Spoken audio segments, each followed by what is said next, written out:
audience. LoveLine may contain sexually oriented content. Listener discretion is advised. 3, 2, 1, go!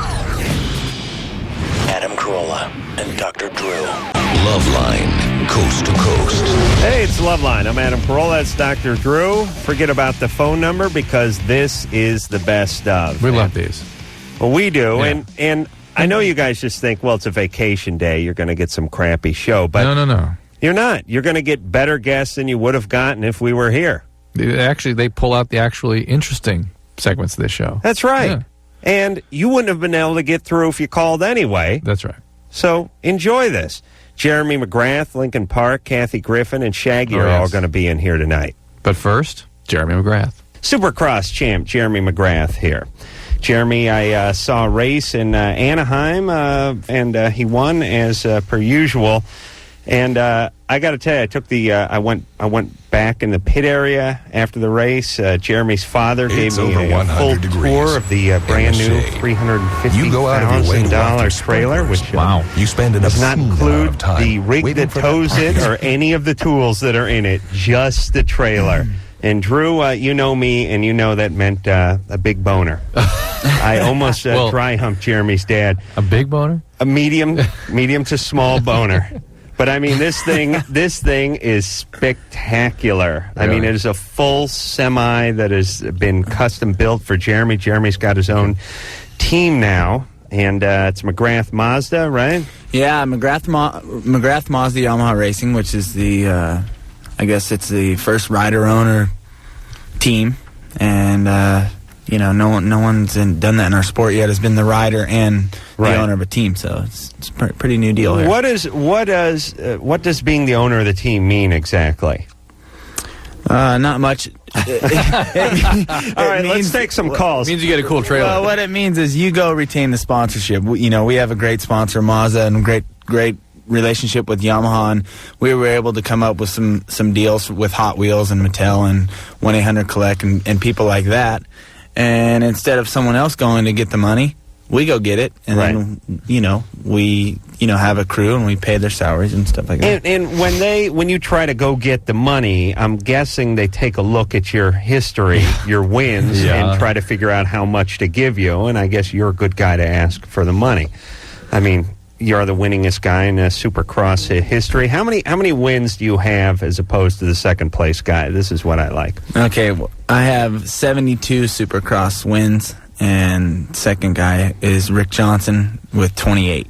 Yes, Drew, and I'm telling you, you got to drag. I mean, what was I saying about this yesterday? That you don't have to know anything about it. You just have to sit there and enjoy it. No, you will be blown away. Yeah. You don't have to be a fan. You don't have to ride. You don't have to have a motorcycle. You just have to have a pulse.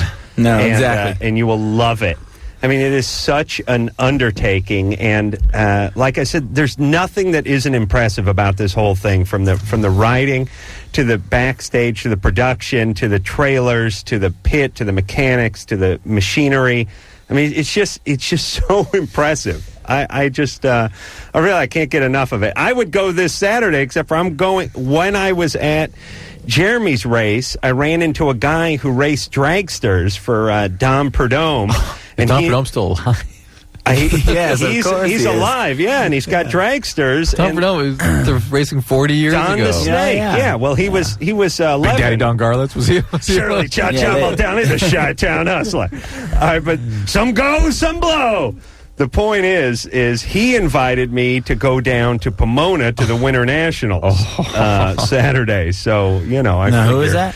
This was a guy, Ron Capps, I think. He lives right by me. Good friend of mine. Name is. Nice guy. He was up there getting loaded. The beauty of me is it's important that people see me get drunk in front of them. Hey, but I'm getting you a shot. Come on. So Ron and his lackeys forced me to drink with them.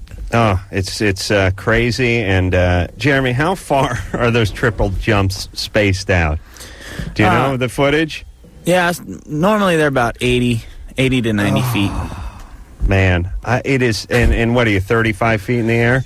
Yeah, 30, 25. Well, now, give people a perspective. 35 feet is like 2 stories, right? Well, I mean, here's the reality. People exaggerate, but everybody, the ceiling of your house, if you don't, well, a lot of our listeners live in trailers, so it may be a little lower. But if you're living in a house that's on land, the ceiling is 8 feet. And so you can just go ahead and look up at the ceiling and then go 3 or 4 times that. And that's where the bottom of the wheels of the bike would be if you were sitting on top of it. And you're not landing in a bowl of Cheerios. You're basically landing on another guy. Yeah. So, well, normally the jump itself is about 8 feet. So. It is so. And you know, the other thing that's really intense about this sport is getting 30 feet of air and clearing 80 feet would be enough if you had a 200-foot, takeoff strip and all the room in the world to land. These guys are basically shooting out of a berm, going over some whoopties, and have 20, 30 feet to sort of get it together to get this 30 feet of air. It's not like they're, poised going down a long straightaway collecting their thoughts. I mean, and it's every single lap. Times, 15 laps? 20 lap final. 20 laps on the main. I mean, it's also, you have brutal. to have it together when you land because you're going right into another jump, so or another section of whoops or something else. And, Drew, you got to go. Come on, the thrill of Supercross. We're going to take mushrooms. We're going out to Anaheim. We're both going to just hold each other and freak out. It's great. And Jeremy will win, and his dad will take us on a tour of the trailer. It's great. Your dad is like a pig and ass over there, boy. My dad, he's a gearhead just like you, Adam. And he couldn't be happier. Oh, he's proud of that new truck. Oh, he loves it. He told me to take my shoes off for him. No, I'm kidding. Come on, it's not that bad. No, but it is a beautiful facility. And then after the race, we went and watched Steel Roots 2, which is Jeremy's new video release, which was him in parts of like South America. Or where the hell were you? Yeah, we spent about 14 days down in Brazil and did some great filming down there. Went to crazy places. We went to one place called the Araguaia River, which was, it was about 60 or 70 miles on a dirt road out in the middle of nowhere. And this type of thing only happens once a year, when the river goes down and they get sandbanks. Right. It's weird. They go out there and they set up these all-inclusive, weekend trips for the kids that are out there. And we brought these we brought the bikes, of course, and then we put them on these little tiny motorboats, and we had access to a helicopter and all this fun stuff. So, yeah, it's shot beautifully. It's amazing looking, and it's like these motorcycles laying across these rafts being pushed down a river, and then when they hit shore, they hop on the bike, tear up some endangered species. Beat up some locals, and then it's back home again. It's a really cool video. I'll tell you, I had an ass full of Supercross that night between all the races and the moto video and the video and the whole thing. But I still hadn't had my fill by the end of the night. So Carla, yes, you're 28. What's up? This is for Dr. Drew. My boyfriend and he tries fisting me. Actually, we've done it about 6 or 7 times, but there's usually a lot of blood, it's like menstrual blood, but I don't menstruate. Is he wearing a graduation ring or Super Bowl ring or a championship ring, anything like that? No jewelry, and I always make sure his nails are cut. I see. This is a vaginal fisting, yeah? I'm hoping so. I'm really hoping it. We're talking about vaginal fisting? Yes. And that feels good to you? Yes, it does. Now, how does it work? Do you make the fist and then do it, or do you put it in like you're trying to get something out of a mason jar and then make the fist? No, he usually starts by his fingers first, and then I don't know. Then just his fist goes in. And it feels good. Yeah. Now, do you get down to the wristwatch area, or Yeah. Wow. How far in does this usually go? What do you mean? Well, I mean, we talking wrist, forearm, wristwatch. elbow, Wristwatch. shoulder. To his wrist. I see. But the thing, I thought that it would be okay because I was previously married and I had 3 children, and I'm divorced now, and I thought after having 3 children it should be okay. You know what I'm saying? Did it hurt? Excuse me? Did it hurt? No. Hey, but Carla, I mean, you should definitely. Should she get herself checked out? Absolutely. God knows what you've done. But, when you're delivering a baby, there's all sorts of other hormonal influences. There's a hormone called relaxin that actually relaxes all the ligaments and tendons, and so things can spread apart more easily. You don't have any of that circulating right now, okay? So your logic about taking care of a baby's head, therefore a fish should be no big deal. Yeah. Hey, Carla. Yes. Hey, mother of 3. Yes. Yeah, maybe your fisting days are behind you. I mean, I know mine are. Be careful what you say to her. I don't mean behind you, but I mean in your past. Well, this is my first time trying it. With somebody new. I was married to somebody very boring before, and I thought I would, try new things. I thought you said you've done this 4 or 5 times. We have done this about same 6 or guy. 7 with my boyfriend.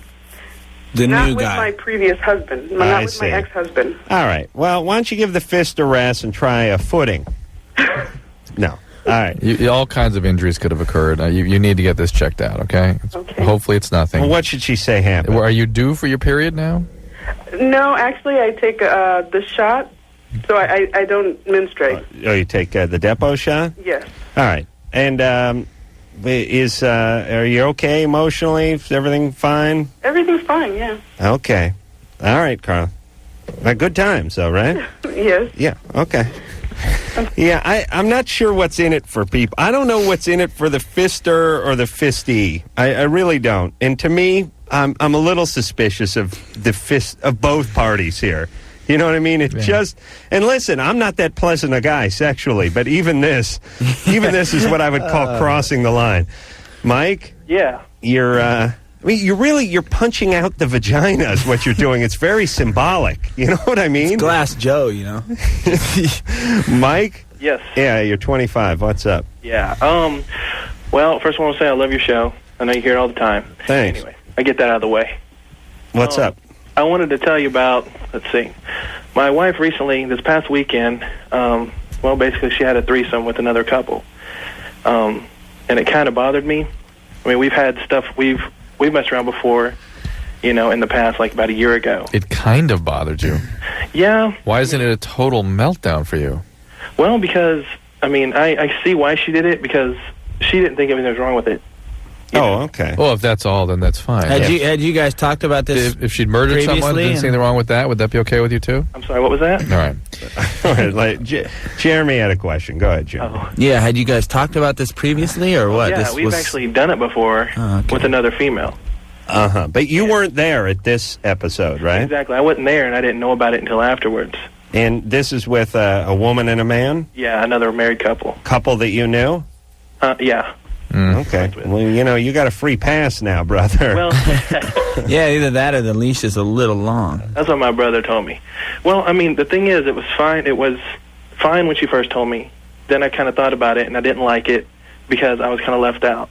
Yeah. And then it was fine again, and I don't know if it's just I'm just kind of not really sure. This is going to eat you up alive. Oh, Yeah. well, don't ruin him. It's going to. Well, listen. This is why this crap never works. Hold on a second. Mike. Yeah. Did she sneak out, or were you at work and she neglected to tell you? Well, I was at work, and she went on her theater group thing, went off and did something. And why is it that she told you? Because she didn't think anything was wrong with it. Are you sure, or are you sure she didn't want to get your dander up? What do you think the story is on Mike's wife? I'm going to go comes from a lot of chaos. Oh, boy. Well, yeah, I think she does, but... Where does she come from? But there's got to be sexual abuse. Well, not 100% sure. I've heard, Mike, here and there and stuff. she had to have been sexually abused, period. Well, the thing is, she probably, She was sexually abused. Look. But why aren't you connected with reality, Mike? What do you mean? I don't know, maybe. Well, I kind of heard stuff. It's your wife we're talking about here. You need at least to be able to assess who this person is. Yeah. She's got significant issues here. And some of them may be putting you, God knows, in harm's way, and certainly putting your relationship in harm's way. You don't think she may be bipolar. She clearly has sexual abuse history. And you're married to her, and you have no idea who this person is. Do you have any kids with her? Yeah. Oh. That always smart. Oh, how many? Just one. All right, send him back. you can still you can get an annulment from your child, I think. Oh, okay. If they're under 4 years old. Hey, Mike, listen, on behalf of your child, right? Yeah. You got to get some counseling, get into this relationship, stop, and get your head out of the sand here. She's made some mistakes. She had some trouble in her past, but you got to open up your eyes and work this out. All right? No more acting out. You guys are parents now, right? Yeah. You don't need your kid raised by this. He doesn't want to know what's going on with I her. know, That's the but thing. I'm He's telling afraid what he's going to see. And I'm it's going to be a telling lot. you, Mike, it's time to find out. You got to step up to that. All right. All right. Cool. Thank y'all. All right. good luck. Yeah. Oh my God. Let me tell you something. Everything that feels weird is weird. That's what I've learned from this show. I mean, if my nuts hurt while they're telling me, then it ain't normal. Do you know what I mean? So, like that's why you were able to remark on the fisting, for instance. Yeah. Your nuts hurt. The fillings in my nuts hurt. Do you realize I had dental work done on my testicles? The nougat? Seth, Yes. year 13. Yeah, what's up? I have a question for Jeremy. Here he is. How's it going, Seth? So I just want to say, you're my idol, man. I love you, man. You're the god of Supercross. Well, thanks a lot, man. I appreciate that. Yeah, I have a question. How come you don't race outdoors no more? Well, there's a lot of question about that, actually.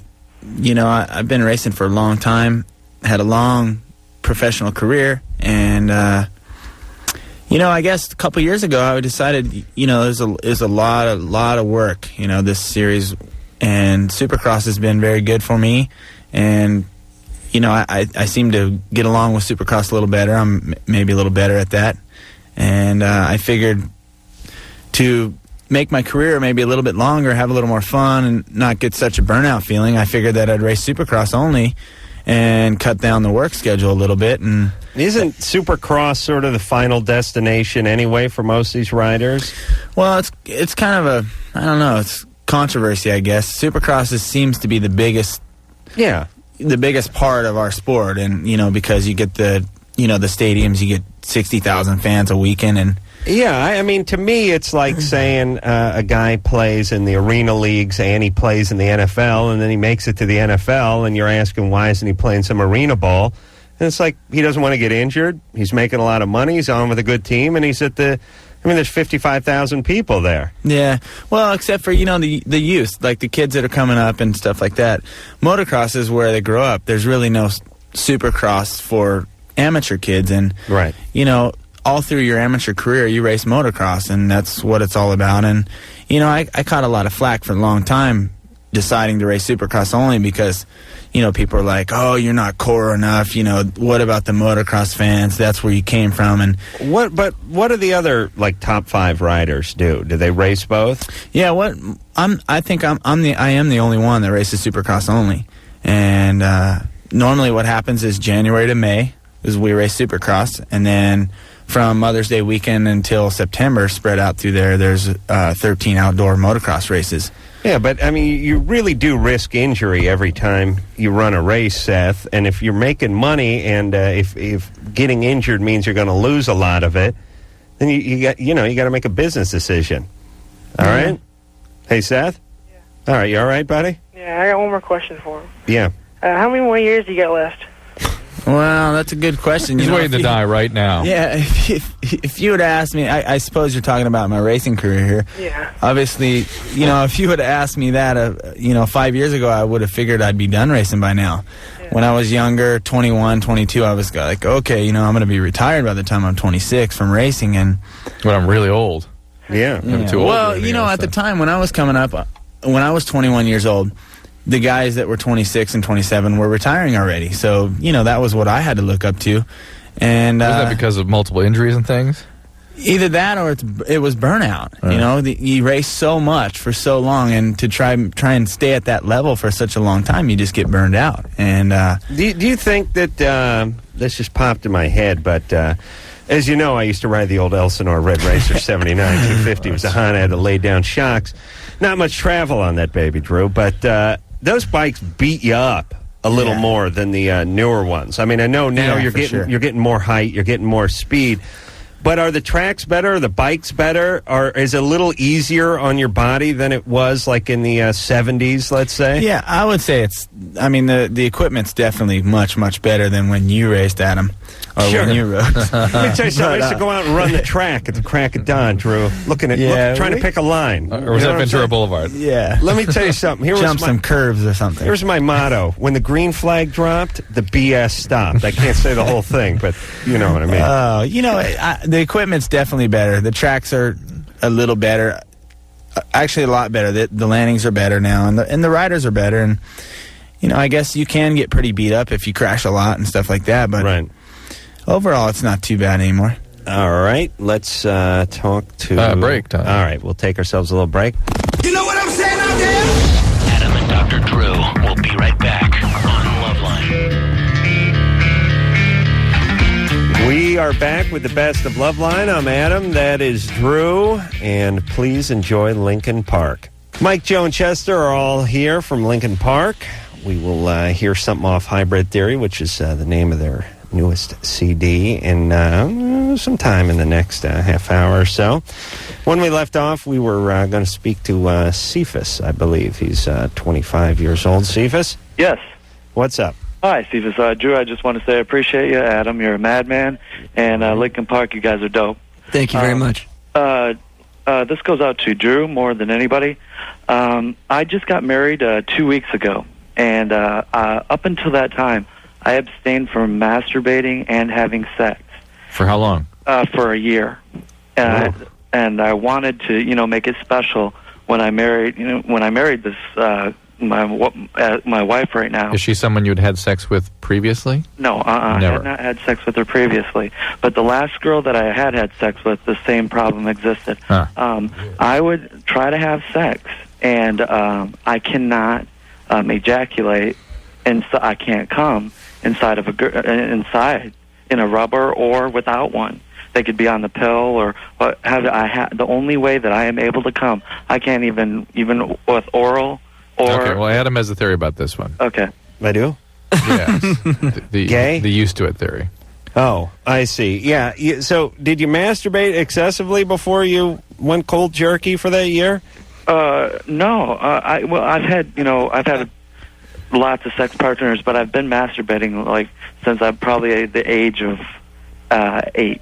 8. Yeah. 8 with Okay. results? Was something coming out of you at 8? At the age of 11, I can remember when it didn't come out, but at the age of 11, I can remember the first time actually. Wow. Well, that kind of suggests that you were sort of inappropriately aroused, potentially at a young age. Was there a lot of porn or something in your house? No, not a lot of porn. I found a back massager in my parents' dresser. It's just like an old Sears back massager, and I was like, Yahoo! I stuck it down my pants, and I was like, whoa. Yeah. That is so good. And I thought it was the next best thing to my mom's packed lunches, But, Okay, so it was sort of... You masturbated in those too? well, I wouldn't go that far. So it was sort of... My major problem is that my wife is feeling the results of this. All right. Now, I wonder if that sort of desensitized some of his developmental pathways. If some of that arousal inappropriately with a mechanical device made him sort of desensitized in some way.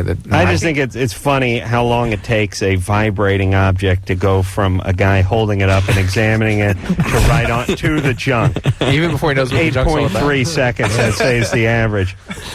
I know a guy whose first masturbatory experience was with a pad sander. You know those Finnish sanders, those vibrating sanders? Think about that. Bloody stump. Yeah. That would certainly desensitize you. Yeah. Took him a few years to work out the battery pack so we could get it into school. But Holy crap. Sivas, do you have sex with no difficulties and then finish yourself off at the end? I can I can stay up and go like a madman for hours. Right, and then she'll have multiple orgasms. Right. But with as far as me, I understand, but I just cannot. Then you finish yourself off. No, it's not like I have to then like because I have like a butt fetish too, so I have to look at her butt for me to even be able to. Right, but are you sure you're not gay? He's gay. No. I'm gonna absolutely, positively a lesbian. I love women. Yeah, but fetishizing. Cephas, though, you do then finish yourself off at the end. Yes. Okay. There's no other way. I mean, Right. Okay. Hold on. Relax. That's what I was stating an hour ago. I just want to make sure we're on the same page. So then you stare at her ass and you finish yourself off. Right. Now, what position are you in when you're finishing yourself off? Upside down, turn around, on the countertop, everywhere. I mean, we do everything. When you finish. When I finish? Hold on a second. He has like an attention deficit disorder or something. He has some kind of screw loose kind of energy going on. Yeah. He can barely sort of stay with the conversation. It may just be anxiety. Cephas? Yeah. When you finish yourself off, after you're done doing your wife in every room of the house, what position are you in? Usually on the bed, just on my back. On your back, on the bed, with your legs out in front of you, right? Yes, sir. All right, now what if you assume that same position and she then got on top of you and turned around, good call, Drew, turned around so that you could see the TV set more. No, what were you going at? Oh, yeah, so you could see her ass. Right. Don't you think something may come out of you at that point? Tried it. Yeah? I did try it, and tried it numerous of times. What if you got yourself going to right at the brink and she jumped on top? Well, that's how she got pregnant. I mean, I got myself going, right, and right before I was ready to, erupt, right, she would jump on and finish. Okay, now what if you do that same technique, but except for right before you're ready to erupt, you knock it back a few minutes? You get yourself, or if vibrators would sort of desensitize them, what about getting something like that back involved? Yeah. How about putting that in your ass? What do you think? I mean, maybe your wife could also, offer a hand in that at the end too. That might help her feel like she's contributing to you. In what way? Offer, like doing what? Well, what if instead of you finishing yourself off, why don't you let your wife finish you off? That's the thing. As soon as she touches me, or it won't work. It's like I have this position that I put my hand on it, right? And it's like I can only ejaculate that way. This is like right. You have the wheezes, certain technique. It's like a comfort zone, I'm stuck there. The real thing. I know. All right. Here's what's going on. Help me out here, dude. No, I know what's going on. I mean, you've been doing this so often and for so long, and your penis is used to this very specific sensation, and anything else feels sort of foreign.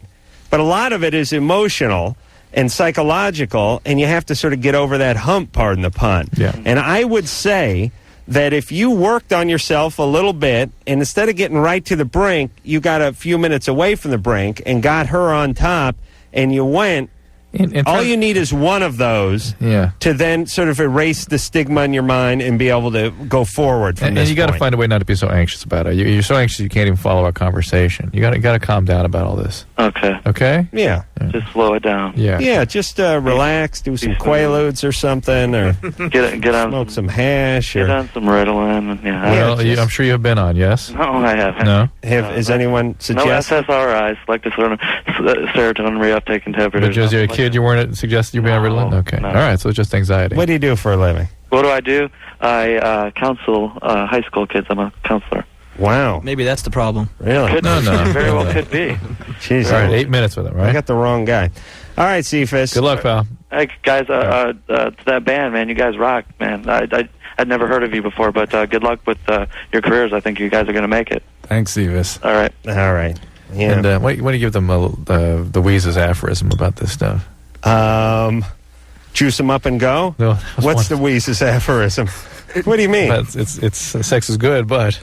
Oh, no, that's Snake's aphorism, which is sex is good, but it's not the real thing. And then he does the hand gesture, and we all laugh hysterically. So it was funny when I was 19, at least. But I think he's got to get his wife involved. And I think he had the right plan there of her hopping on at the end. Now he ought to see if he can have her hop on a little bit sooner and a little bit sooner. And eventually, all his penis has to do is get used to it one time that way, and he'll be fine. He needs some practice, right? Right. It's so fascinating to think, though. He fetishizes. Is there some psychological issue?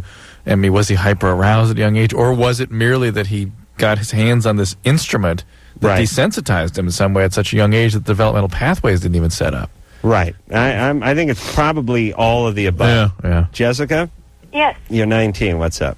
Okay, I've been on Depo-Provera for about 4.5 years, and so I haven't had a normal period for a long time. And I know that's how the body naturally cleanses out the vagina and everything, and so I'm wondering if there's a different way to, I guess, cleanse myself out, since I'm not... No, there's no cleansing needed because you don't overgrow the endometrium. What about seltzer? Yeah, seltzer water will be good. But no? All right. So, Jessica, no, that's the way this thing is designed to be used. Well, I've had a lot of bacterial vaginosis Okay. and yeast infections, and so... Well, there you go. You having sex a lot? Yeah. Okay, well, that's where that comes from. But that doesn't have to do with her not sloughing off. No, nothing. Okay, well, it's not a bad Isn't theory. there medication that they can take to get rid of all that stuff? The yeast infections? Yeah, in the odor and things like that. Yeah, absolutely. I'm sure she's been treated a number of times, right? Yes. Yeah, and so it's something very simple to treat. The problem is you can pass it back and forth. Partners can give it to you. Any sort of disruption of that sensitive environment in the vagina can actually trigger off these kinds of infections. Are some women just prone to this? Yeah. And can they change their diet or do anything differently? Yeah, I've had patients where you could never, people thought it was, where they thought it was something coming from the colon or how they wiped. All kinds of theories, but most of the time, no matter what, you can't figure it out with these people that have recurrence of these problems. All right. Jessica? Yes. Good luck with the vagina. But does it have to do We're all pulling No, for it. probably not. with the Depo-Provera? Probably not. Oh. And there is an estrogen combo with the Depo-Provera now. You could talk to your doctor about that might create some bleeding. Yeah, you supersize that Depo shot, and you get the side estrogen. All right? An intense mood swings. Yeah, I'll have the the mood swings are Thousand actually... Island and the estrogen. That actually is a serious issue. The mood disturbances from Depo-Provera can be really serious, and so you need to talk about that with your doctor. That to me is a reason potentially to stop it. Philip? Yes. You're 32. What's up? Well, I'm from the LA area, and my wife really likes the band. I want to tell you guys, your record's really definitely great. But I took off work and I drove my wife up to a show in Phoenix where you guys played, and we've been married a couple of years. She's younger than me, and after the show we were hanging out, and she was kind of like talking to a few of the guys that work for the band, and she wanted to go back and get an autograph and stuff, and this big bald guy who works for already. This is BS. This is BS. We love you, Stefano. Zuka? Zuka. the crane. I knew it. There you go. That's our guitar player. That's our boy. What's his name? Stefano. But we can call him Stephanie on the show. Stephanie. Are you calling from North Hollywood? Yeah. That's God's country out there, isn't it? Smokes the crane. Beautiful. I love you guys. We love you too, man. Peace out. Thanks, Stefano. Hey, if you're a guitar tech, you get to get out there and play some licks before the band hits the stage, right? Yeah. Yeah, I always thought that'd be pretty cool. Sometimes if you play big enough venues, the crowd thinks it's the band. You know what I'm talking about? Not with our crew. Oh, I see, yeah. No, trust me, not with our crew. Cheryl. Yeah. You're 15. I'm 17. You're 17. What's up?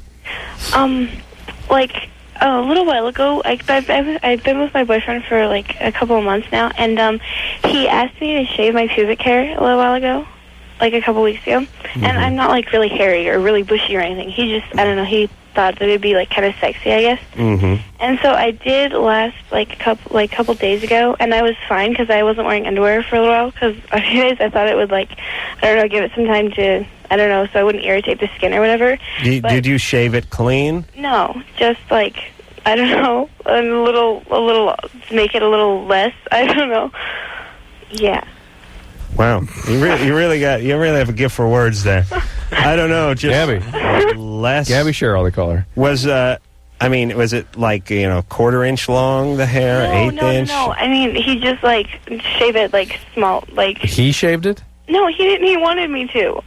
shave it like smaller so that like it so looks cuter. I don't know. You just kind of wanted to mow the lawn. On the sides, you mean? Yeah, like on the sides and on the top and stuff. Just make it a little like in porn they always have these little triangles. I don't know. Right. So. It's easy for you to talk about, isn't it, Cheryl? Oh, sorry. That's all right. Okay, so you did that. Yeah, and as soon as I started wearing underwear again, like it really irritated the skin, and now I have these like red bumps, and if they like itch. Right. Yeah. Didn't somebody tell us about some cream that worked really well for that? What the hell was that? So I don't get it. Who told us about that? I was talking about it with one of our guests. Yeah. Who used it. Something that had changed the canister or something you guys were describing? Yeah, they have stuff for that. You know, you can go to the beauty supply store and get that kind of stuff. Okay. It's called Vag Goo. No, what was that? Wouldn't be a bad name for something. I'd buy a can of that.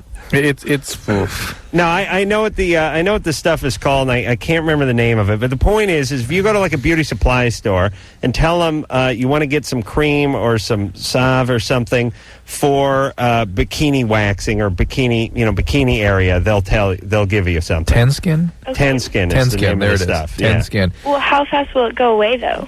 A couple of months. Tenskin, listen, No. Tenskin, and if it's a folliculitis, sometimes it can actually really be a genuine infection. What?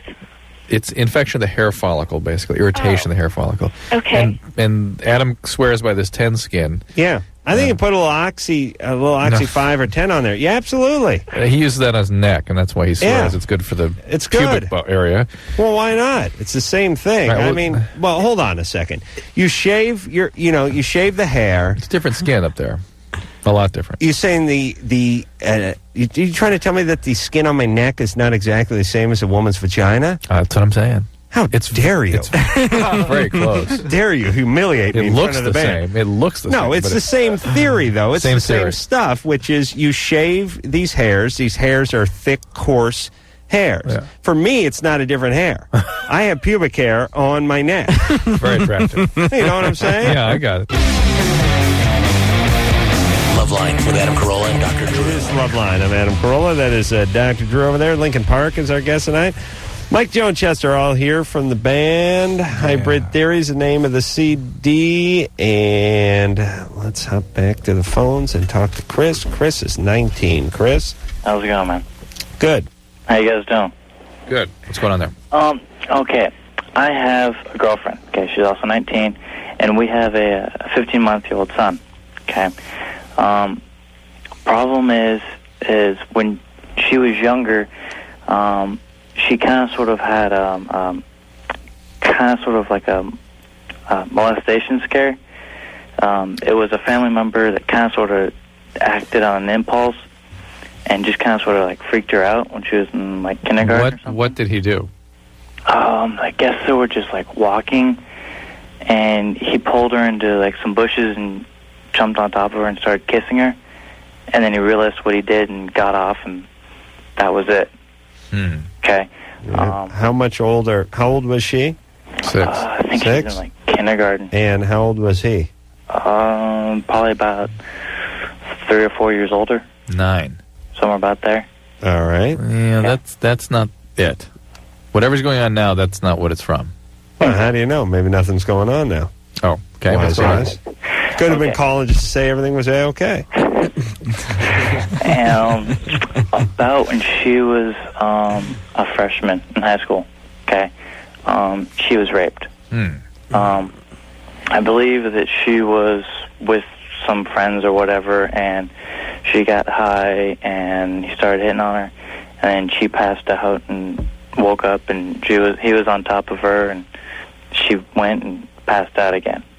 Okay. I believe a couple months later, she got raped again. Okay. Okay. She never told anybody.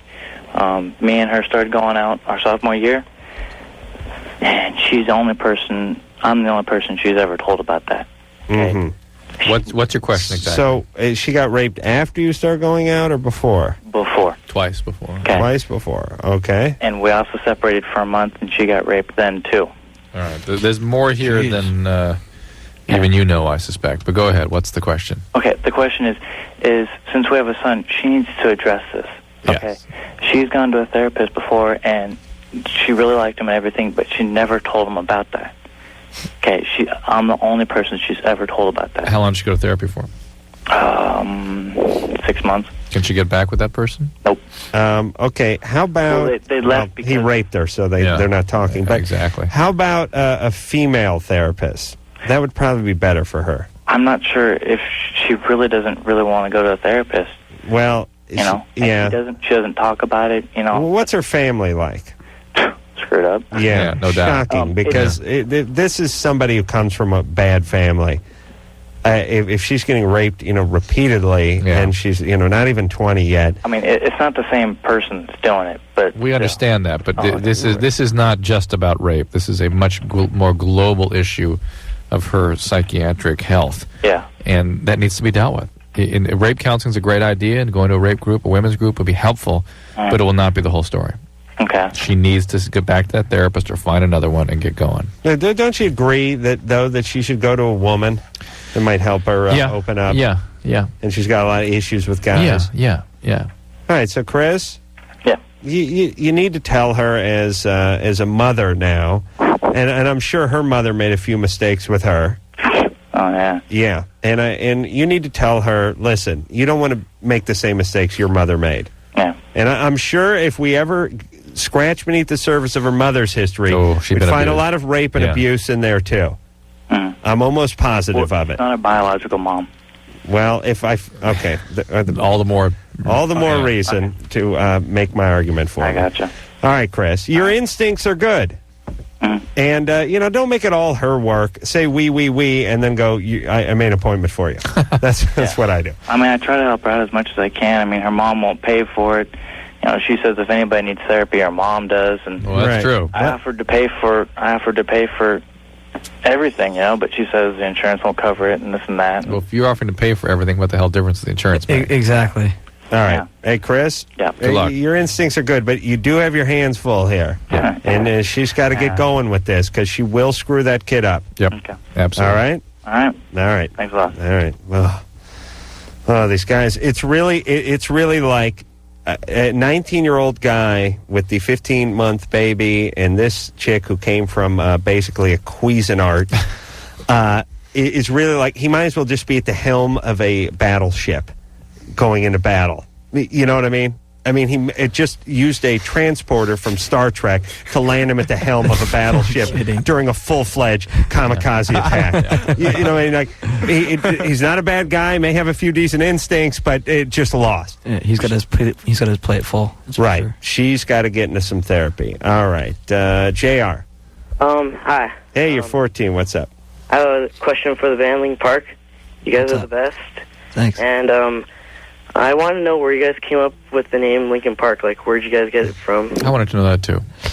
Actually, we were in need of a new name, so there's a park in Santa Monica, and it was one of those things. I just kind of read it and said, that'd be a cool name for a band. Put it on my list. But you need to backtrack because we used to be called, the name of our album's Hybrid Theory. We used to be called Hybrid Theory, and that name is a little bit like confining. Like if you're called Hybrid Theory, you've got to play a certain type of music. People are expecting you to play like this rap rock type of thing, and with a name like Linkin Park, you kind of have a little more like room to move, Right. And that's what we liked about it. A lot more vibe, a little less like specific, and we could play around with it a little more and let the music define the name.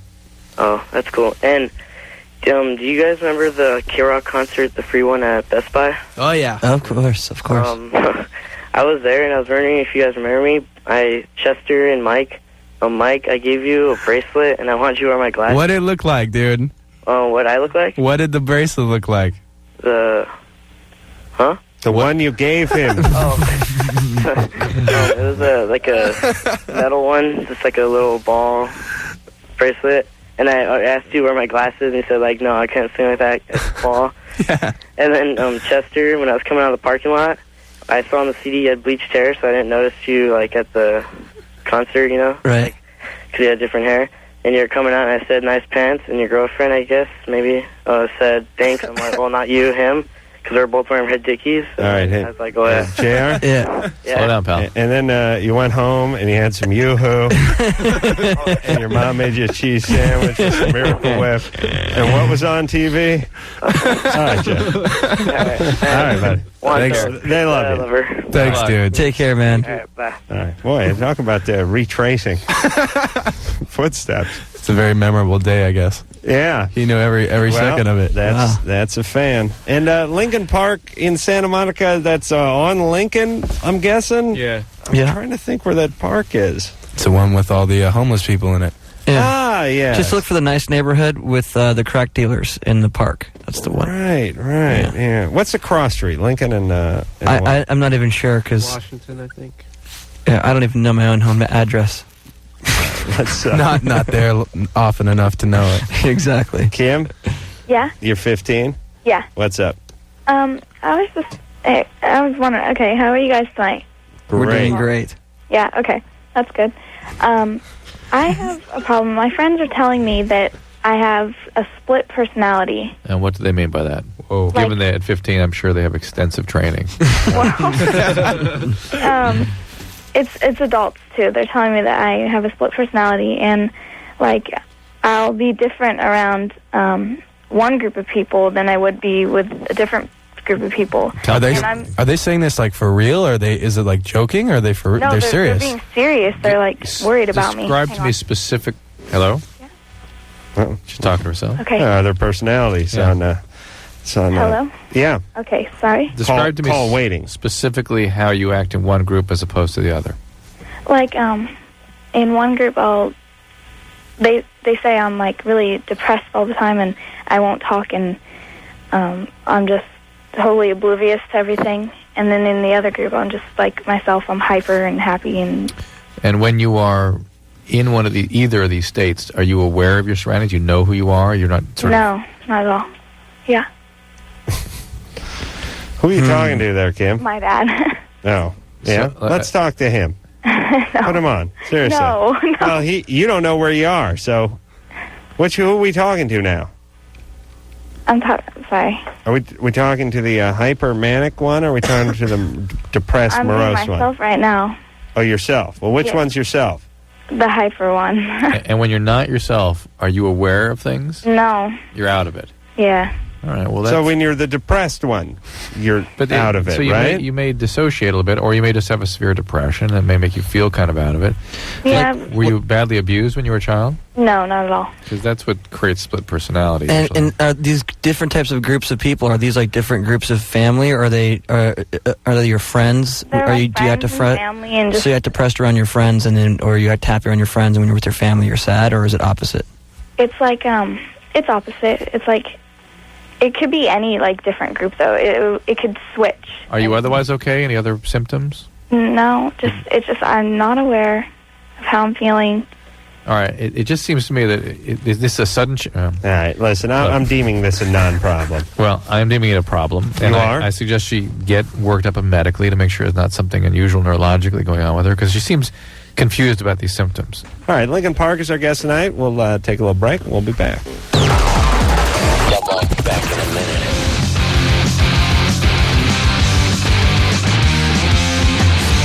It's LoveLine. I'm Adam. That is Drew. This is the best of LoveLine, and our next guest is your friend. Dear friend. Yes. Dear friend. Oh, yes. I was invited to her wedding, you know. Oh, yeah. Oh, yeah. Big star. Kathy Griffin. Kathy's So-Called Life is, reality. It was another show. My tongue got I'm not going coming in of that age in direction. this show at all. I'm just dishing the reality shows. That's right. And you do Temptation Island. Survivor, Big The Brother. Mole. They do Big Brother? Oh, No. I believe me, I Love did Just Big the good Brother. ones. Okay. Love your Big Brother. Oh, It's coming back. that is unbelievable to me. Yeah. I did find it compelling. I thought it was so bad, and the people Women were so liked it, though. It boring and was stupid amazing. that I had to tune in to go, what are they going to do now? Women, I would talk to women, they go, oh, there's so much going on in the house. Men would be like, what is going on? We were talking about narcissism. And Big Brother, it amazed me how they sat around endlessly talking about themselves. Not one person ever said, it's driving me crazy that I don't have a newspaper. It is killing me that I don't know what's going on in the world, current They events. may have been saying that. You just didn't get to see that. Well, edit. it was on the webcast, you know. Yeah. Well, you sat there watching it, huh? But there was a lot of sitting around on the couch going like this. What you don't know about me, because you don't know me that well yet, is I'm a really honest person. So I'm the type of person that has to be honest and real. And they would just all say that, reiterate that all the time. Yeah, no one would say, who'd you vote for? Oh, no. You know, Right. what's your favorite book? Let's break down our 10 favorite books and discuss them. Oh, no, it was, you know what I hate? I hate boys that are gross. Me too. Don't you hate that? Eddie, don't fart so much. I will bet you that 70% of the people in that house thought the Unabomber was still at large when they went in the house. The scary thing is 90% of the people in that house thought that they were all going to be as famous as, you know, Richard Hatch or the Survivors. That Right. was always a little sad. When they would be sitting around going, I don't know if I should do Playboy or not. And you're going, Playboy's not going to call. Right. Yeah. You may get a call from Screw or Swank. Maybe Jugs. Big black Jugs. Do they have a big black Jugs now? The Jugs empire has spread out. I was subscription to Black Tail was gotten for me for Christmas. So there's boy. at least Black Tail. Okay. And let me tell you something. Black Tail in there. Delivers? It's not one of those ambiguous titles. It delivers. It's if you're into Black Tail is your magazine. All right. Oh, okay, Drew. I'm hip. Let's talk to Jim, who's 28. Jim? Yes. What's up? Kathy, I caught a piece of your show the other night, and I think you're very witty and you're really good. Thank you. But I disagree with the comment you made about like the kind of gayish guy that was doing the fake throw up when the girl was trying to eat the worm. Mean gay Jeff from Survivor. Yeah, okay, mean gay. That makes a little sense. You said that you admired him, started to love him a little bit for that. It was sometimes I have to love evil. It was because this Survivor, they're so mean. On the first Survivor, they at least tried to be friends for the first, half a month or whatever. On this one, they're just vicious out the gate. But it's such a big deal about winning the challenges. So if I was the Army guy, I would have knew that ended my day. I would have went over and beat gay Jeff's ass. One suing or something? What's that all about? Oh, well, that's from the old one. Well, first of all, the challenge he's talking about is they had to eat like these disgusting things. You know, like eat a bug type of thing. So while one team member was trying to eat the bug and looked like she might heave, a guy on the other team looked at her and started dry heaving, which just cracked me. I think my son does that. My daughter throws up, he throws up. That's a strategy. Yeah. No, he does. No, he wasn't really throwing it. He wasn't doing sympathy puke. He was trying to mess with her. Right, and it worked. And they won the challenge. And I'm just saying, I'm not saying I wouldn't think it was funny if it was me that someone was doing that too. I'm just saying, I'm sorry, it made me laugh. He was doing what Bill Paxton was doing to Anthony Michael Hall in Weird Science when he came home. You never saw this movie, but maybe Kathy can. When he came home loaded after drinking at the blues bar. I'm laughing already. And started to talk about putting that big greasy cigarette in that ashtray and simulating the heave. That's a guy maneuver. It's not a gay guy maneuver, but it's a guy maneuver. Right. And I didn't think it was inherently gay. It was just wrong. Yeah, it was wrong. But Adam, I got a how dare you for you. Yes. How dare you watch that Temptation Island when a very good West Wing is on against it? West Wing. Replay TV. I see them both. I'm sorry? Replay TV. TiVo. I see them both. TiVo. Okay, you. Now, what's Adam's He has a TiVo. Yeah, it's not hooked up. What? It's hooked up at the party house, so you'll be glad to know. I don't very telling. I don't watch West Wing. I don't watch any dramas really. Oh, I love The West Wing. I know it's a good show. I love the music. I like when the music swells and the flag goes by. Oh, Yeah. I'm in a puddle of my own tears. It's My version of your party house. Is that Adam's Rob in a Lowe puddle in at the there? same time, but Yeah, Rob Lowe not withstanding. Yeah, I never watched it. Benji, Yeah. you're 21. What's up? Well, first I just want to say hi to my friends. Benji, what's your question? All right, listen. Hey, you're not getting a Golden you want- Globe. You're on the Does he radio. want to give a what up to Brooklyn? What's up, Benji? Oh, God. Okay, No, I don't know if I believe what you're telling me. Oh boy. I've been riding my bike, you know, I do like BMX jumps and stuff. Right. So one time I went off like this really high jump. I was like paid $10 to do it or something. All right, as long as you're well compensated. So, in any case, I land and then I really, really hurt my balls, you know? Mm-hmm. And so I go home, and I like look at them. They're all like swollen and stuff. Wouldn't that be the time to go to the emergency room? Well, that's what you told Jeb. Yeah, see, I don't believe him because... Who's Jeb? I don't know, but it's some bogus nonsense. Jeb you in your ass or something. Yeah. Here's the reason. Here's the reason why there's a bogus call. It struck me when he said, "So I hit my nuts. So then I went home and I looked at them." Yeah. Right, It was and like also because he was someone gave scripting me it out. $10 or something. Yeah, or something. Yeah. You'd know the figure. Listen, all you jack-offs who call this show and do your bogus calls, I don't mind bogus calls. Just put some effort into it, please. Do you know what I mean? Don't be confused when we call on you. How many Have more your bruised rap balls do we worked have to out. hear about before they're real? Rose, Yes. you're 21. What's up? Yeah. My father actually molested my half-sister Mm-hmm. since she was, I'd say, about 4 until she was 22. Wow. Yeah. And But it wasn't his daughter. no, that Well. is my half-sister. Okay.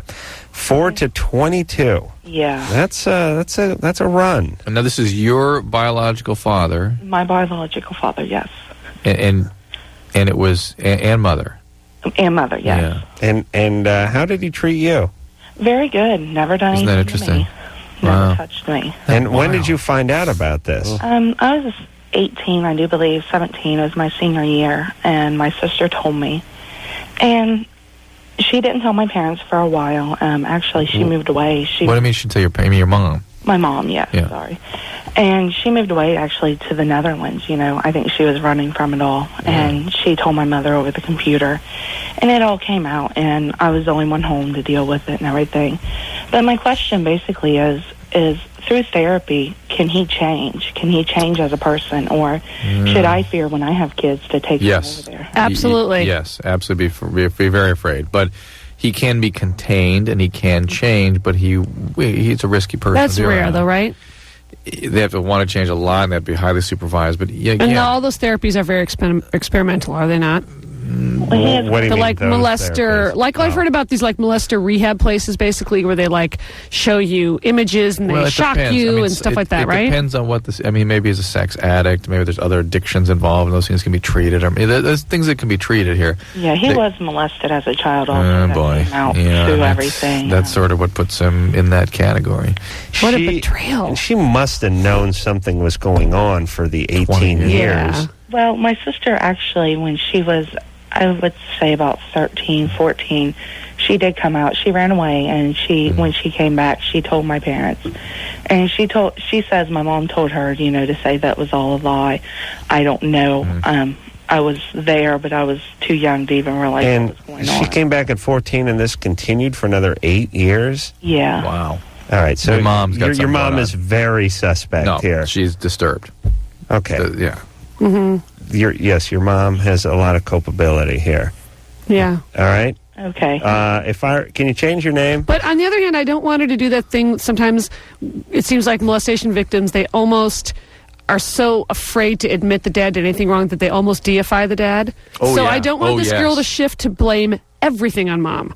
Yes. I'm just saying, let's not forget who Well, the... she's not the molestation victim, though. No, but what I'm saying is I wonder why I wouldn't even have a relationship with the person, with the dad, Yeah. Well, she doesn't. The sister doesn't. She moved to the Netherlands. She got away. But this sister knows. Like, what's it like when she goes over for Christmas dinner and she has all this information about 18 years of molestation? I'm just saying, yes, the mother is absolutely culpable, but let's not go, ooh, it's easier to blame mom Yeah. because then I never really have to deal with dad. There's got to be a lot of You got to blame them both. undealt with feelings there. Dad And deserves to be executed. Mom deserves to be, hobbled. Yeah. Yeah. But that's the reality of it. And I'm sorry this had to happen to you, Rose. And I would not bring the kids over there, even if it's just for punishment. Think how hard it's You know gonna what I be mean? for Ro- Things have actions, have consequences. I think how hard it's going to be for Rose, though, to really get into this. I mean, she lived a sort of fantasy, a lie her whole life. And it's so easy for her to slip into that denial. Well, things are just the way they've always Yeah. been. They're okay.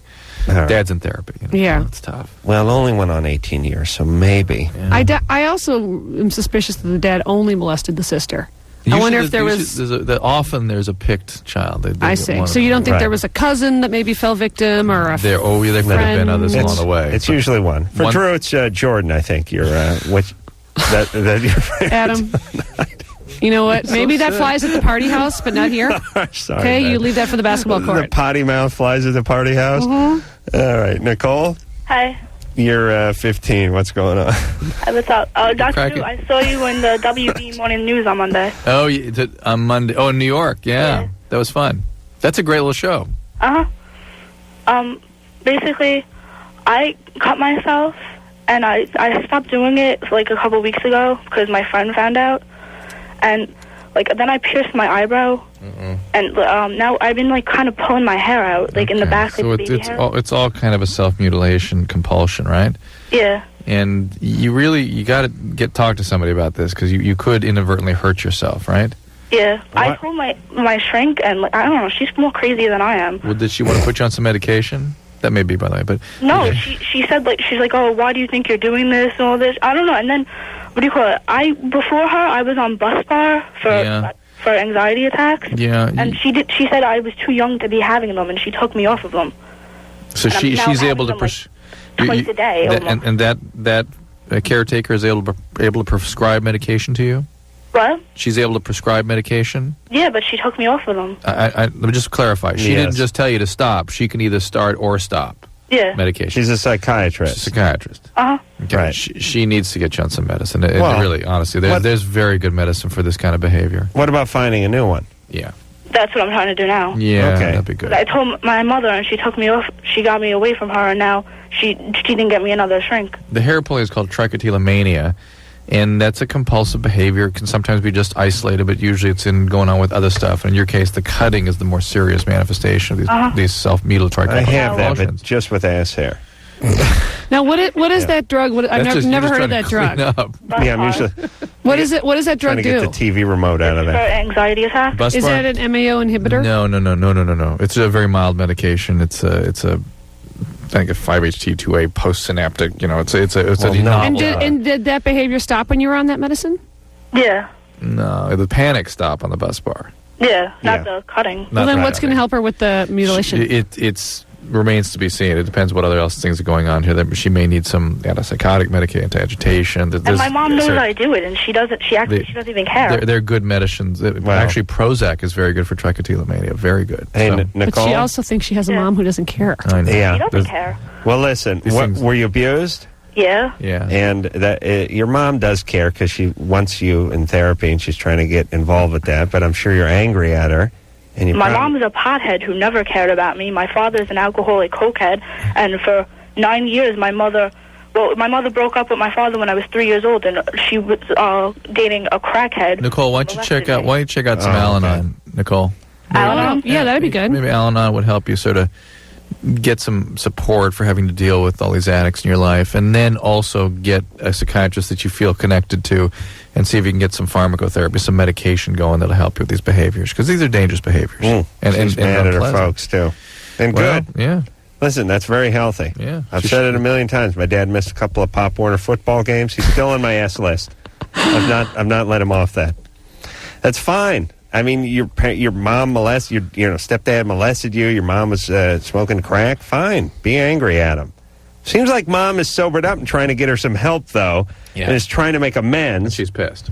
Well, she's right. Who She's knows? got Maybe a it few was a more teacher years. that took her side though and said you need help. I mean, we don't know the But mom. sometimes forgiveness helps. The resentment will heat you up. Susan, Yes, hi. you're 23. Yes, I am. What's up? Okay, I met a guy who was really nice. I'm thinking, wow, this is like all the criteria for a good guy. And we're in the bedroom one night, and he says, can I be your baby? So I'm like, great. what do you mean? So then he wants to be literally my baby, from breastfeeding to pulling out a diaper out of his closet and wearing it, and then later, a few days later, going to the bathroom in the diaper, having me change him with the I'll tell baby you. powder. If then- Kathy had a quarter for every guy I pulled that. Honey, I got a counted Huggies. Wait, there's more. Oh. Of course, you got to have a bottle, right? So, Sure. but I really like. Well, he was doing the breastfeeding. Well, yeah. What's not to like? But I don't like. He's a keeper. I'm afraid of what the outcome's going to be on the relationship if this ends up to be a serious long-term relationship. Yeah, you'll get married to him, and then you'll be a single mother of one. How old's your baby? He's 28. Early 30s. Trying to get him on the toilet. Early He's not 30s, taking blood. nice. Nice. Hey, he said that he really likes this as a comfort thing. He's never introduced it to anybody before, except one time as a role-playing kind of thing, not right. sexual. Wait till you find the pictures. Yeah, I know. Listen, These things don't exist in a vacuum, Susan. that is exactly what I was thinking, and it's too bad they don't. But here's the deal, and everyone, this is exactly how you should think. It's like the person's a great guy. He's smart. He's funny. He's witty. He killed a guy. But he's great, But you see, that one thing, that's a deal breaker. That trumps all the other good qualities because the other ones aren't real. Right. Those are a facade so that he can unveil the real quality, which is Baby Huey. Yeah. A guy in his 30s really should be called Baby Huey. He's goddamn lucky I don't work with this guy because it would be relentless once I found out about this. He'd imagine roundly abused. Oh my God! Paging Huey, come to the phone. No, so you need to hold this against him. It doesn't mean you have to break up immediately. Although, come on. Well, wait. She can talk to him and go, listen, this gaga. This weirds me out. And the sex is going to be really hot. Yeah, I know. With all that poo. I know. Diaper. She's never going to be able to talk him out of this. Yeah. All right. Wow. All right. Yeah. All right. Yeah. I don't even know where to. No. So deal breaker. Just be more realistic about who this guy is. Start looking around. Start fishing around. And let me ask her something, Susan. Okay. What's up with you that you're caught up with this guy? I just finally met someone who had his act together and then just surprised me. What's up with you? Yeah, what does that mean finally? What's been happening in the past? I meet a guy that I'm not 100% crazy with and I stay with him. Yeah. And, I'm kind of not liking him, but then we'll end up for a couple months to a year or whatever. She's got a high ceiling of tolerance. No, why a low esteem? Why do you accept these guys you're not even into? I think I do need companionship. That's my deal. Why do you feel so crappy about yourself that you would accept guys for a long period of time that you're not really interested in? Well, I'm successful in my career and things like that, and I'm proud of myself, and I'm happy, da-da-da-da. But I don't know. I can't identify why I would have low self-esteem. We're not buying all that. Yeah, something's up. Okay, the career and stuff is not compensating. It's not feeding you properly, not helping you feel better about yourself, even though you think it should. It isn't.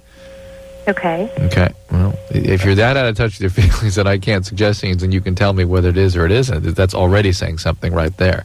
But I suspect. I think we all have issues that stem back to our childhood, and I could say, well, yeah, my father was an addict at one point, and we don't have a relationship now, so we can link. Hey, guess what, Susan? Most people don't have that. Right. They don't have that. And when you do have that, it comes out in your relationships, and that's what we're talking about here.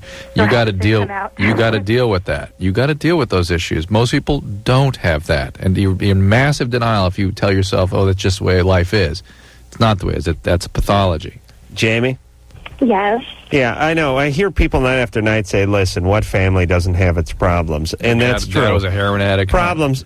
Yeah, hogging the remote. Yeah. On TV night. It's a problem. Taking dad's car out and denting up the fender. Those are problems, and even some more substantial problems, but not molestation, physical abuse, substance abuse. These are real problems that have real long-lasting effects. All right, we will take ourselves a little break. Oh yeah, what an app.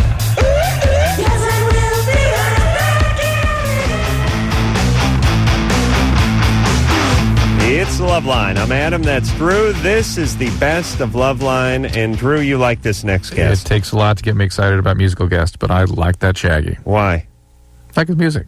Really? Yeah, he's a good guy, too. Oh, yeah. Shaggy. Now, Shaggy, one of Drew's favorite guests. No, not one of my favorite. My favorite musician, period. Drew's favorite musician and one of his favorite guests? Yes. That's what I was saying there, And Drew. so much so, last time he was in here, Maxie Priest was in here. You weren't in here, Adam. Chris Hardwick was filling in. Right. One of your many vacations, Some people are here doing God's work. But Shaggy was here with Maxie Priest, and I was gushing over Shaggy. Maxie Priest stormed out of here and was pacing agitated in the street. Yeah. Well, Drew, you're a abrasive fellow. People don't tell you to your face because they're intimidated, but you're a real pain in the ass. Where's Maggie? Maggie. Maggie. I'm going to have a Where's long Maggie night. come from, Where's man? Maxie Priest from?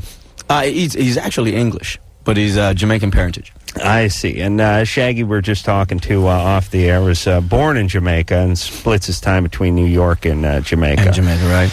And I love that Jamaica. I don't know how you could live there. Oh, it's a beautiful place, man. Sit on the beach, have the sun, That's my hit the point. trees. That's my couple of point. sunbaked bikini babes.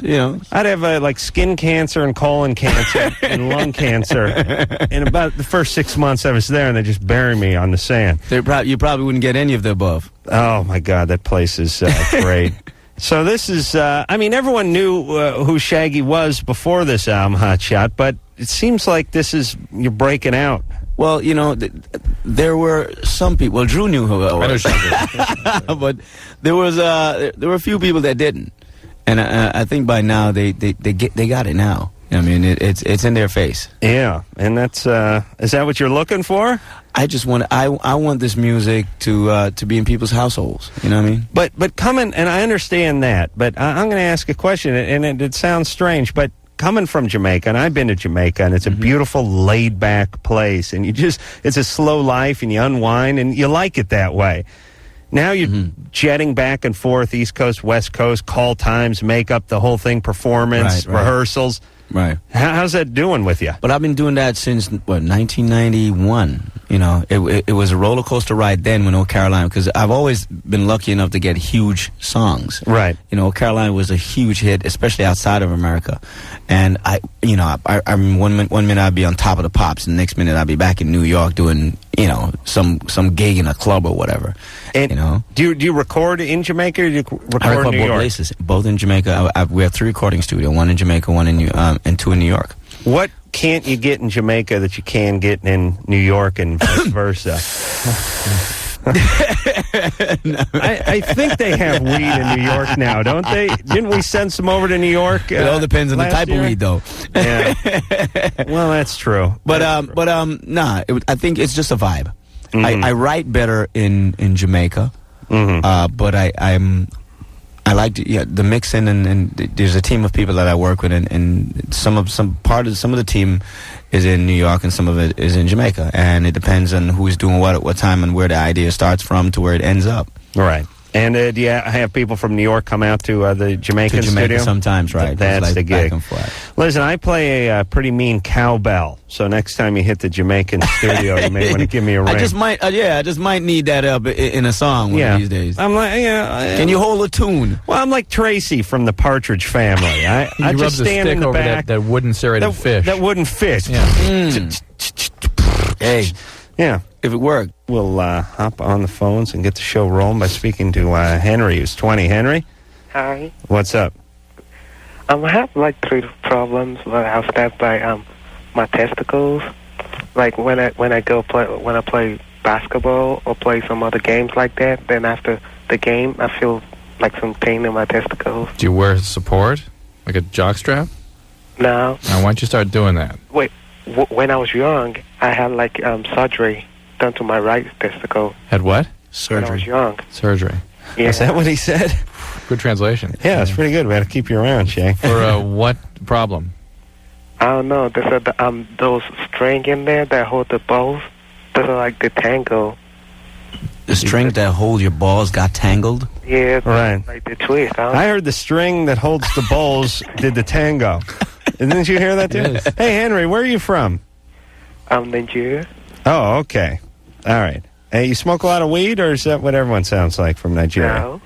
No. All right. All right, listen, you got what's called a torsion, and they untwisted it for you, I'm sure, and that can create some aching and whatnot afterwards, but especially if you're not wearing proper support when you're doing sports. So there's that. All right, so wear a jockstrap when you do sports. Hey, just wear the ball nugger underwear. Do you wear those? No, I don't. What do you wear? Just play nude during the summer? And I wear underwears like boxers. That's all. Boxers. Oh, boxers. Yeah. Listen, try briefs. Yeah, boxers are cool. I mean, they look cool. You know they look cool, man. Because when you get if you ever see yourself in a mirror wearing boxers, you look a hell of a lot better than those tidy whities. But the boxers, They offer no support. They ride up your ass. And here's my main problem with the boxers. The fly always seems to be open. That's right, for real. Yeah, stuff falls out. But you know they got those new ones now with the elastic around the leg part. Yeah. That's what I wear. Those are more comfortable. Boxer briefs. Boxer briefs. Yeah. That's those. They used to call them midways. Those I'm fine with.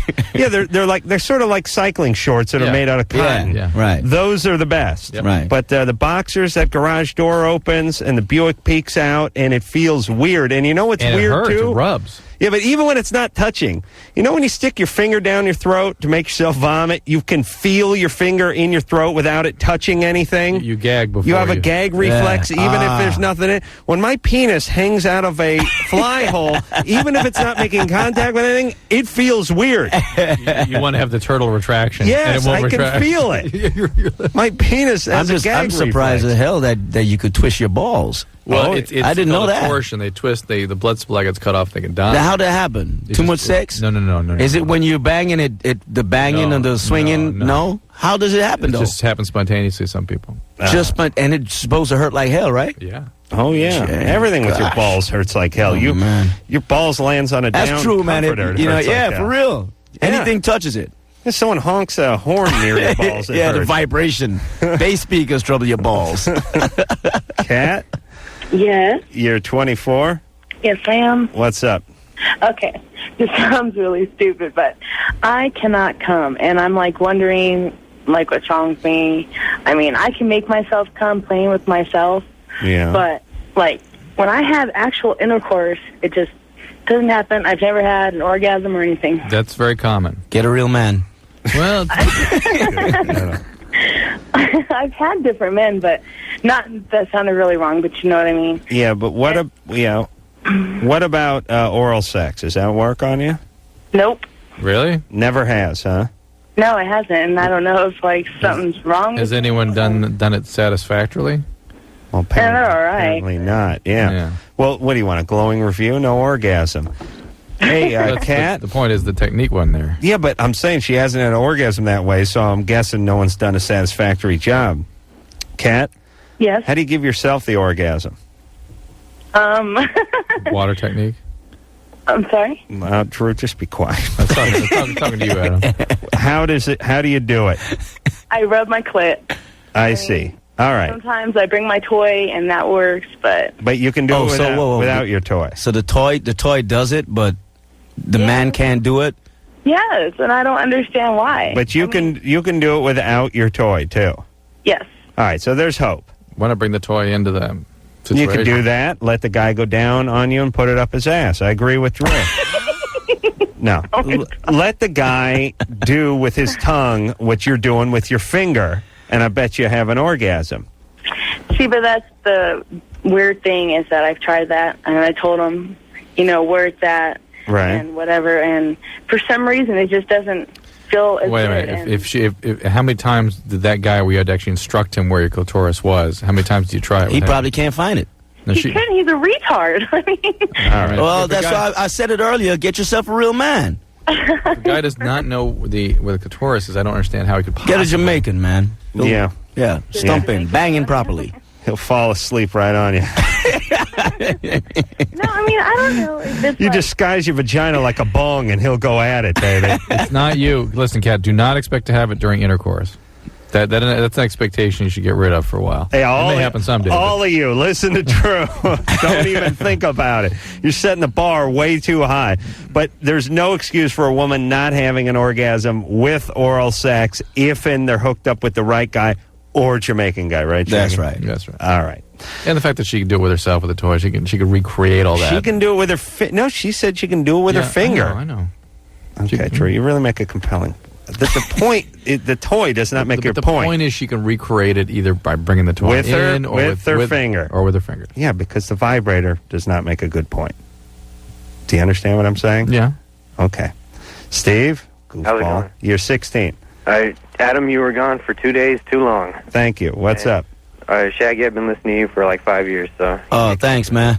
I built up like this habit. I mean, I started, doing it just like once every month, like a year ago, but the last 2 weeks, maybe months, I've, a bottle, maybe, half a bottle, depends on how much money I have. I'll drink Pepto-Bismol. Why? I like the taste. Huh? Yeah. Really? No.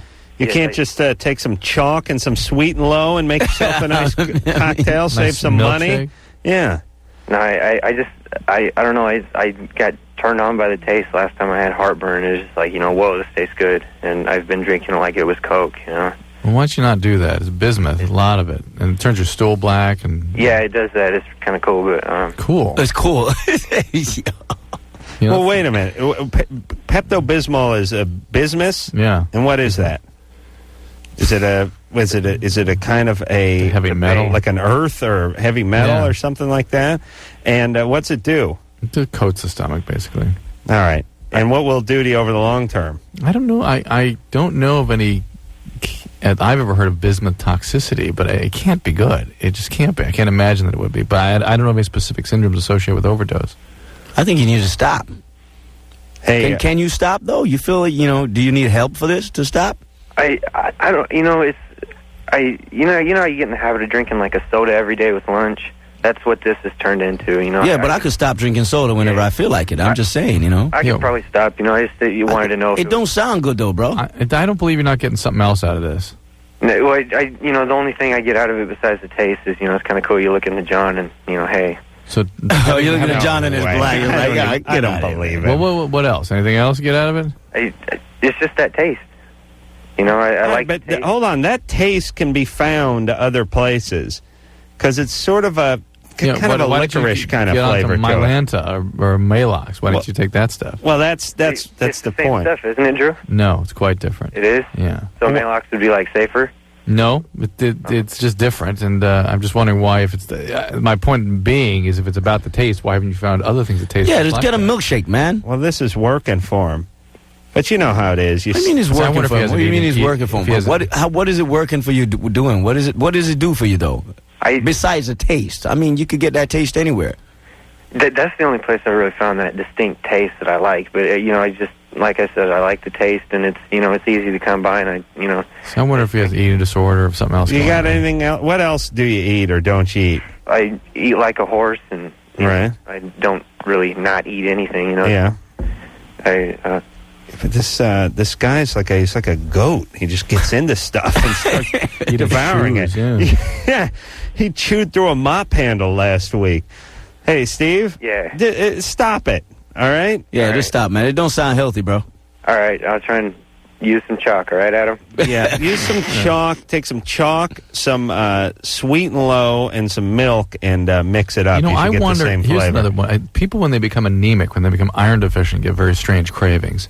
I had a lady get rice cravings, and they'll chew ice, and they'll eat ashes out of an ashtray. Right. And I wonder if this is something to do with that. So, Steve, you might want to consider that. Maybe this is something to do with anemia.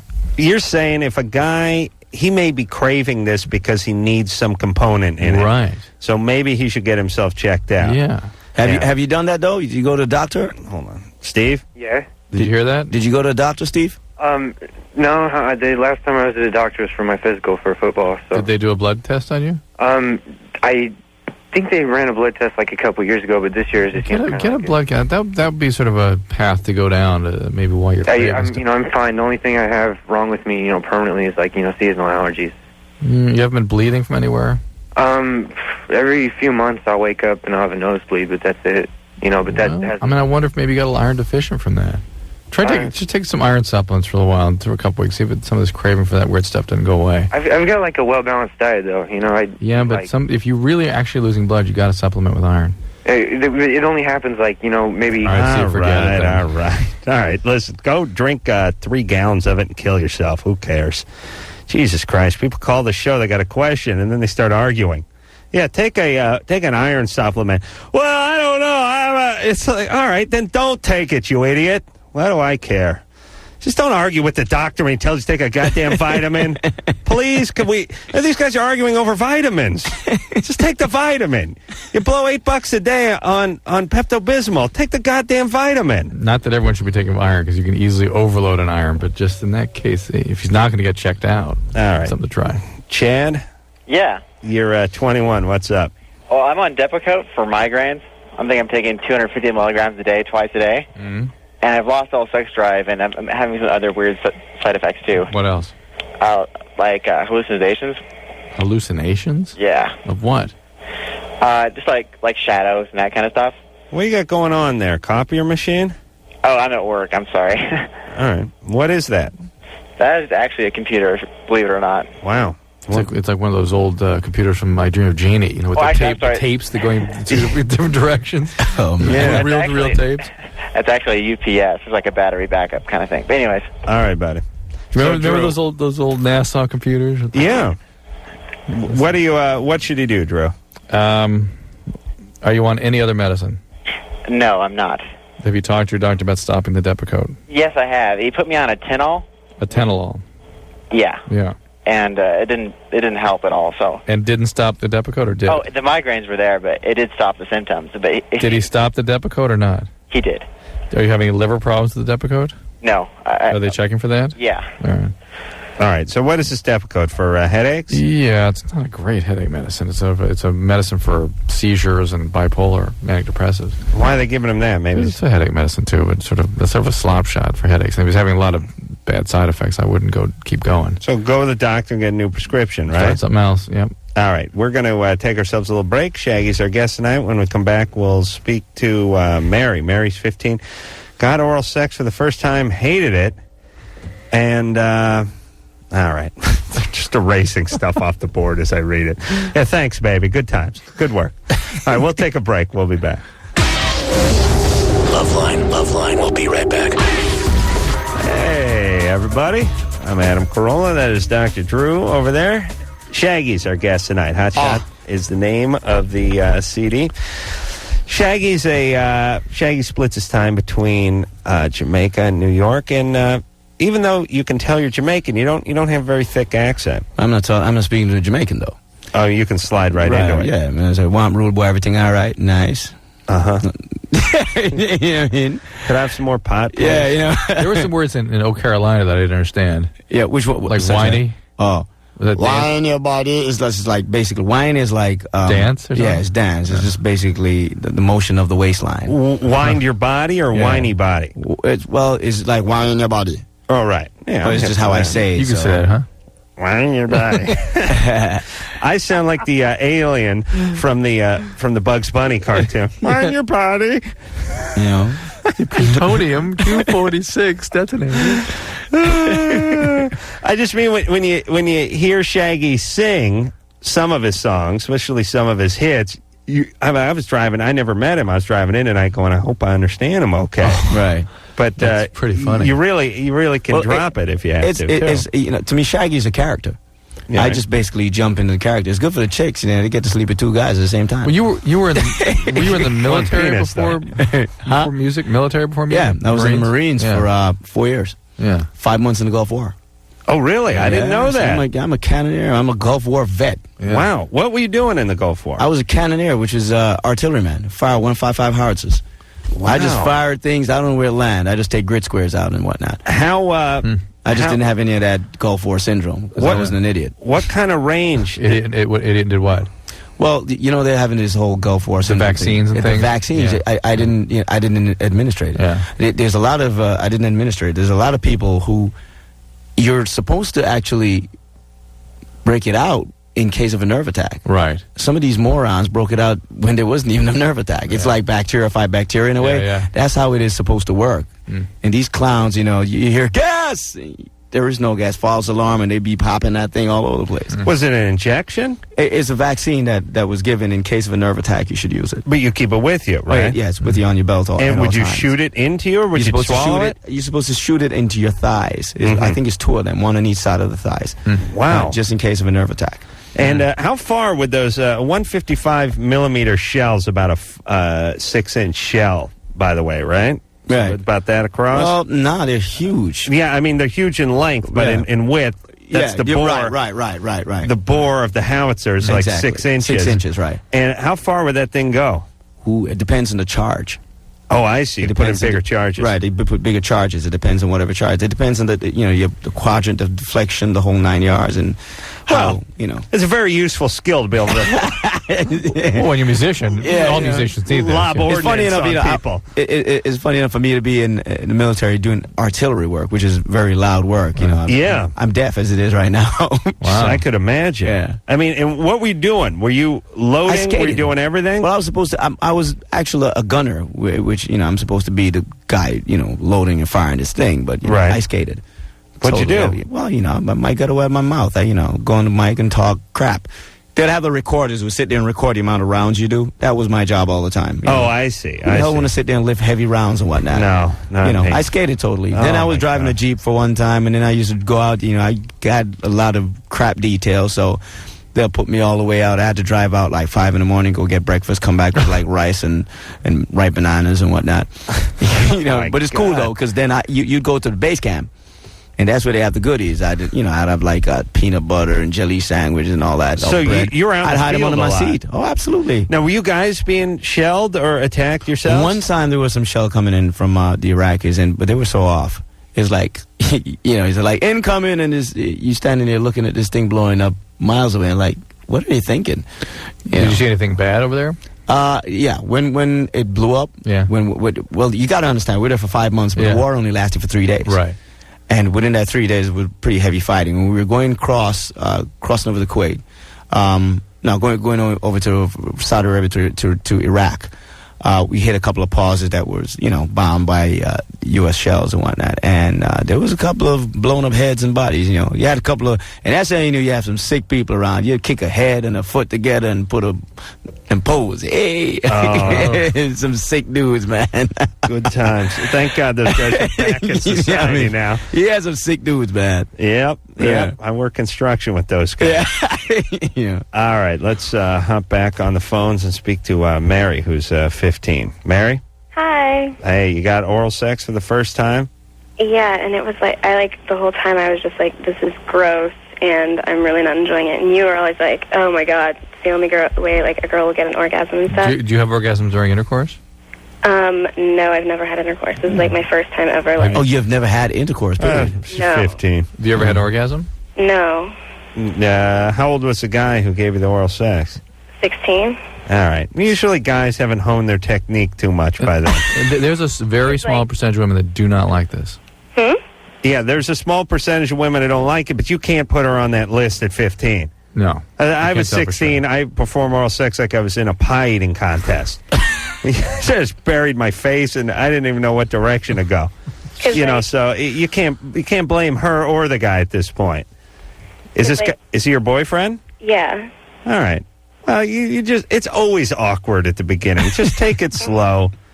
You'll work it out. Isn't it like something like totally wrong with me? No, not at all. If you start up again when you're 18, you'll have a higher probability of finding success. Okay, I already told him, I was like, that was kind of weird. And he's like, oh, okay, I'm sorry, I don't want to Oh, he's ruined. make you go too fast. Yeah, He was, that's freaking it. out. He's done. Yeah. Because he's done it a lot before. Oh, not anymore. He'll be doing gay porn within a week. I guarantee you. And it was with my friends, and they were all like, oh my gosh, it's amazing. So. Yeah. Okay, 16. No, 15. Listen, Mary, she's 15. Here's the deal. First off, everybody lies about it because they're scared of feeling how you feel right now at 15. Right. Like, wasn't it amazing? Oh, yeah, it was. Oh, yeah. Oh, no, it's great. If you were going to talk to your friends about it, what would you tell them? That it was great or that it was weird? I didn't tell him. Right. The point is you think there's something wrong with you. Right. Which there isn't. There isn't. And this guy probably hasn't done it as much as he said he's done it. He's just trying to save a little face, pardon the pun. And you guys will work it out over the course of the relationship, all right? Okay. In the meantime, don't get pregnant. Oh, I won't. Oh, God. All right. Okay. And good luck with that intercourse orgasm. I think sometimes women that don't like oral sex have no problem with intercourse. Really? Yeah, what's wrong with that, man? What's wrong with the straight intercourse? And maybe they could come in that. It's all about the foreplay, Adam. I know. That's what I'm saying. If you're a good foreplayer, there's Drew, right? There's other parts you could touch and go and get them all, Right. Shaggy's foreplay is here. Stare at my Grammy for a few minutes. All right, yeah. Hi, here I come, baby. I got a gig tonight. Let's make this quick. You need to see the Grammy again? You getting dry? Here, touch the Grammy. Thank you. James? Yeah. You're 30. What's up? Well, I had a call in. First of all, I wanted to say, Adam, not sure if you're a genius per se, but very, very clever man, and I enjoy the Man Show a lot. Well, thank you. Dr. Drew's doing a great job with the website and everything. Glad somebody's taking care of the kids. But mostly I had a question for Shaggy. Oh, hell. Big fan. Thanks, really enjoy man. your music. And I was just wondering, who were your influences, when you started doing your music? You a big Marley fan? That sort of thing? I think Bob Marley's an influence on not just people in the reggae fraternity, but just a lot of musicians, period. But I listen to a lot of Toots and the Maytals. Oh, really? All right, I'm a big ska fan also. Oh, wow. Jimmy Cliff is I'm a big fan of Jimmy Cliff. A lot of dancehall artists. Super Cat is one of my my mentors, or so to speak. Maxi Priest is on a personal level.